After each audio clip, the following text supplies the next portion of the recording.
మనం ఇప్పుడు ఈ క్రింద ఇచ్చిన చిత్రంలో ఉన్న కిరణములను గుర్తించాలి.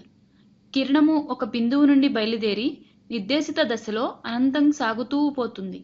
ఒక కిరణం కనుక్కోవాలంటే లేదా తెలుసుకోవాలంటే అది ఏ బిందువు నుండి మొదలవుతుందో చూడాలి. ఆ బిందువుని మనం X అనుకుందాం. మనకి మరి ఒక బిందువు కావాలి. ఆ బిందువు కిరణం మీద ఉండాలి. ఈ కిరణము అలా అనంతంగా వెళుతూ ఉన్నది. ఆ బిందువును Y అనుకుందాం. కిరణమును XY అందాం. XY కిరణము X అనే బిందువు వద్ద మొదలై Y అనే బిందువు మీదుగా వెళుతూ ఉంది. Yని దాటి కూడా వెళుతూనే ఉంది. అలా అలా అనంతంగా వెళుతూనే ఉంది. మనకి రెండో బిందువు తెలిస్తేనే ఆ కిరణం ఏ దిశలో వెళుతుందో చెప్పవచ్చు. ఇప్పుడు మనం ఈ చిత్రంలో ఉన్న అన్ని కిరణములను గుర్తించుదామా? సరేనా? మనం ఎక్కడ నుండి అయినా మొదలు పెట్టవచ్చు. ఈ J అనే బిందువు నుండి మొదలు పెడదామా? J నుండి JH అనే రేఖాఖండము అలా వెళుతూ Hని దాటి వెళుతూనే ఉంది. కిరణము JH J నుండి మొదలై Hని దాటుకొని వెళుతూనే ఉంది. ఇప్పుడు మనం H దగ్గరికి వస్తే HJ అనే కిరణము లేదు. ఎందుకంటే ఆ రేఖ H నుండి మొదలై J దగ్గర మూసింది కాబట్టి. J దాటిపోవడం లేదు కదా, అందువల్ల HJ అనే కిరణము లేదు. H అనేది కిరణం కాదు, అది ఒక బిందువు మాత్రమే. ఒక బిందువుతో అది కిరణం అనలేము.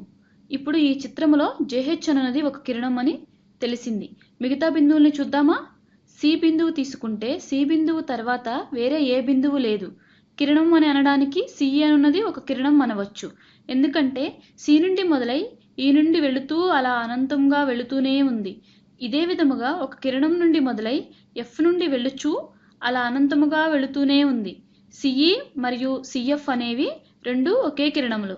F అనే బిందువు CE అనే కిరణం మీద, E అనే బిందువు CF అనే కిరణం మీద ఉన్నాయి. కాబట్టి CE, CF అనేవి రెండు ఒకే కిరణములు.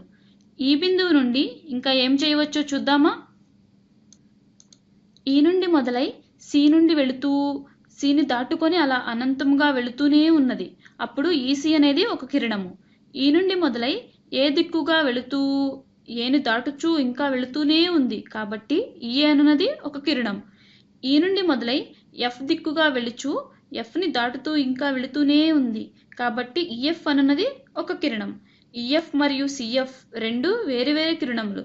ఎందుకంటే అవి వేరువేరు బిందువు నుండి మొదలవుతున్నాయి కాబట్టి. F బిందువును చూద్దామా? Fకి ఎడమ వైపున వేరే బిందువు ఏమీ లేదు. కుడివైపున చూస్తే అక్కడ మనకి FE అనే కిరణము కనిపిస్తుంది. F నుండి మొదలై E ద్వారా Eని దాటుకొని వెళుతూనే ఉంది. FC కిరణము కూడా ఉండవచ్చు. F నుండి మొదలై C ద్వారా Cని దాటుకొని వెళుతూ ఉంది. FC అనేది FE అనే దానితో సమానమవుతుంది. FE మరియు FC అనేవి సమాన కిరణములు. ఎందుకంటే F అనే బిందువు FC అనే కిరణం మీద ఉన్నది కాబట్టి.